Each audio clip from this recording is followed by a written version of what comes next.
Hi friends, உங்க எல்லாருக்கும் என்னுடைய பணிவான வணக்கங்களை தெரியப்படுத்திக் கொள்றேன். கோவையிலிருந்து சுப்பிரமணியம் பேசுறேன். இன்றைக்கு என்னுடைய இந்த வாட்ஸ்அப் ஆடியோ பிரசன்டேஷன்ல அர்ச்சனை பூக்களினுடைய அருமையான பலன்களை நாம தெரிஞ்சு கொள்ள போறோம்.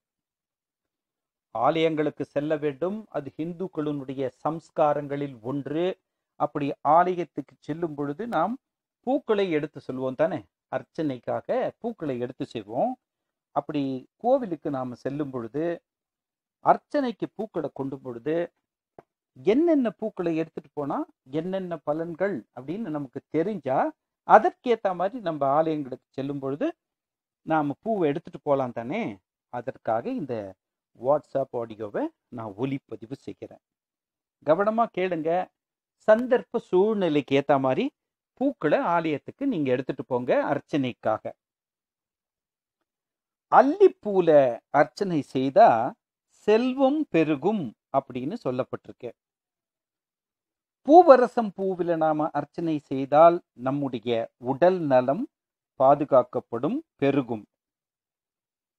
வாடாமல்லியை வச்சு நாம அர்ச்சனை செய்தால் எல்லா மனிதர்களுக்கும் தோன்ற அந்த மரண பயம் நீங்கிவிடும். மல்லிகை பூவில அர்ச்சனை செய்தால் குடும்ப அமைதி கிடைக்கும். செம்பருத்தி பூவில அர்ச்சனை செய்தால் ஆன்ம பலம் கிடைக்கும். காசாம் பூ என்று ஒரு பூ இருக்கு, அதிகம் நாம் கேள்விப்படாத பூ. அந்த காசாம் பூவை வைத்து அர்ச்சனை செய்தால் பல நன்மைகள் கிடைக்கும். அரளிப்பூவை வைத்து அர்ச்சனை செய்தால் கடன்கள் நீங்கும். அலரிப்பூ என்று ஒன்று உண்டு. அந்த அலரிப்பூவை அர்ச்சனைக்கு நாம் கொடுத்தால் இன்பமான வாழ்க்கை அமையும் என்று சொல்லப்பட்டிருக்கிறது. செம்பருத்தி பூவை நாம் அர்ச்சனைக்கு பயன்படுத்தினால் ஆன்ம பலம் கிடைக்கும். ஆவாரம் பூ நம்முடைய நினைவாற்றலை பெருக்கும். கொடி ரோஜாவை நாம் அர்ச்சனைக்கு பயன்படுத்தினால் குடும்ப ஒற்றுமை ஓங்கும். ரோஜா பூவை அர்ச்சனைக்கு கொடுத்தால் நினைத்தது நடக்கும். மறுக்கொழுந்தை அர்ச்சனைக்கு நாம் கொடுத்தால் குல தெய்வத்தினுடைய அருள் கிட்டும். நல்ல ஞாபகம் வச்சுக்க, குல தெய்வத்தை நாம் கும்பிடுவது எவ்வளவு முக்கியம் என்று பல தரப்புல பல முறை ஆடியோ போட்டிருக்கோம். மறிக்கொழுந்தை வச்சு அர்ச்சனை செய்தால் குல தெய்வத்தினுடைய அருள் கிடைக்கும். சம்பங்கியை வச்சு நாம அர்ச்சனை செய்தால் இடமாற்றம் கிடைக்கும். செம்பருத்தி பூ இதே போல நாம் அர்ச்சனைக்கு பயன்படுத்தினால் நோயற்ற வாழ்வு கிடைக்கும். நந்தியாவட்டையை அர்ச்சனைக்கு பயன்படுத்தினால் குழந்தை குறை நீங்கும். அப்படின்னா குழந்தை இல்லாதவர்கள் நந்தியாவட்டை பூவை அர்ச்சனைக்கு பயன்படுத்த வேண்டும். வெள்ளை சங்கு பூவை நாம் பயன்படுத்தினால் அது சிவபெருமானை சாந்தி அடைய செய்யும். சிவ பூஜைக்கு உகந்த பூ அது சங்குப்பூ, வெண்மை நிறத்தை உடையது. இதே போல நீல நிற சங்குப்பூ விஷ்ணு பூஜைக்கு சிறந்தது. விஷ்ணுவினுடைய ஆசி கிடைக்கும். மனோரஞ்சித பூவை அர்ச்சனைக்கு பயன்படுத்தினால் குடும்ப ஒற்றுமையும் தேவர்களுடைய முழு ஆசியும் கிடைக்கும் என்று வற்புறுத்தப்பட்டுள்ளது. தாமரை பூவை நாம் அர்ச்சனைக்கு பயன்படுத்தினால் செல்வம் பெருகும், அறிவு வளர்ச்சி பெறும். நாகலிங்க பூவை அர்ச்சனைக்கு பயன்படுத்தினால் லக்ஷ்மி கடாட்சம் கிடைக்கும். அது மட்டுமல்ல நண்பர்களே, ஆரோக்கியமும் மேம்படும்.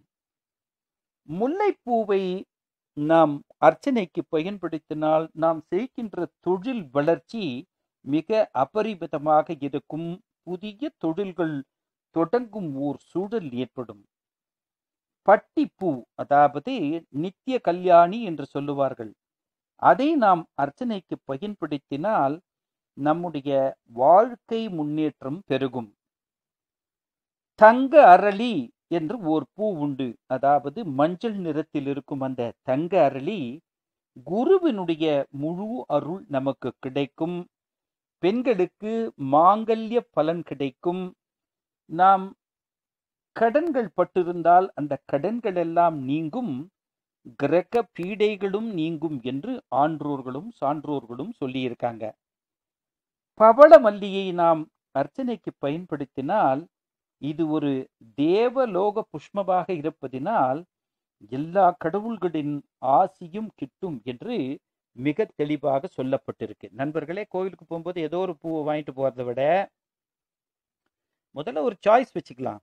அல்லிப்பூ, பூவரசம்பூ, வாடாமல்லி, மல்லிகை, செம்பருத்தி, காசாம்பூ, அரளிப்பூ, அலரிப்பூ, செம்பருத்தி, ஆவாரம்பூ, கொடி ரோஜா, ரோஜா, மருக்குழுந்து, சம்பங்கி, நந்தியாவேட்டை, சங்குப்பூ, மனோரஞ்சிதம், தாமரைப்பூ, நாகலிங்கப்பூ, முல்லைப்பூ, பட்டிப்பூ, தங்க அரளி என்று பூக்களிலே இத்துணை வகைகள் இருக்கிறதுனால நமக்கு எது எளிமையாக கிடைக்குது, எந்த எதிர்பார்ப்பு நாம் இறைவனிடத்துல பெட்டிஷன் வழியாக கொடுப்பதற்காக ஆலயத்துக்கு செல்றோம், நம்ம பிரார்த்தனை என்னவாக இருக்க போது, நம்முடைய தேவை என்ன என்பதையெல்லாம் நீங்கள் ஒரு முறை ஆலோசித்து விட்டு ஆலயத்துக்கு செல்லும் பொழுது உங்கள் வசதிக்கேற்ற இந்த பூக்களிலே ஏதாவது ஒன்றை, உங்கள் தேவைக்கு ஏற்ற இந்த பூக்களிலே ஏதாவது ஒன்றை அர்ச்சனைக்காக கோவிலுக்கு கொடுங்கள். இல்லங்களிலே பூஜை செய்பவர்கள் கூட இந்த பூக்களினுடைய பலன் என்ன என்று தெரிந்து கொண்ட பின் அதற்கேற்ற மாதிரி உங்களுடைய பூக்களை மார்க்கெட்டிலிருந்து வாங்கினாலும் அல்லது உங்கள் வீட்டில் தோட்டம் இருந்து சுவாமி பூஜைக்கு வேண்டிய பூக்கள் உங்கள் இல்லங்களிலேயே கிடைத்தாலும் சரி, இந்த விஷயத்தை ஒரு முறைக்கு 4 முறை கேட்டு தெரிஞ்சுக்கிட்டு யாருக்காவது சொல்லணும்னாலும் சொல்லலாம். நீங்க குறிப்பாக உங்கள் பூஜைக்கிலே பயன்படுத்தலாம். அர்ச்சனைன்னு சொன்னாலே அது பூக்களோட சேர்ந்து செய்யற ஒரு செய்கை என்பது உங்கள் அனைவருக்கும் தெரிந்ததுதான். பூக்கள் வகைகள், அதை வைத்து அர்ச்சனை செய்தால் கிடைக்கின்ற பலன்களை உங்கள் காதுகளுக்கு கொண்டு வந்துட்டேன். இனிமே நீங்க அதை தெரிந்து புரிந்து நடந்து கொள்ள வேண்டும். என்றும் உங்கள் இனிய நண்பன் சுப்பிரமணியன்.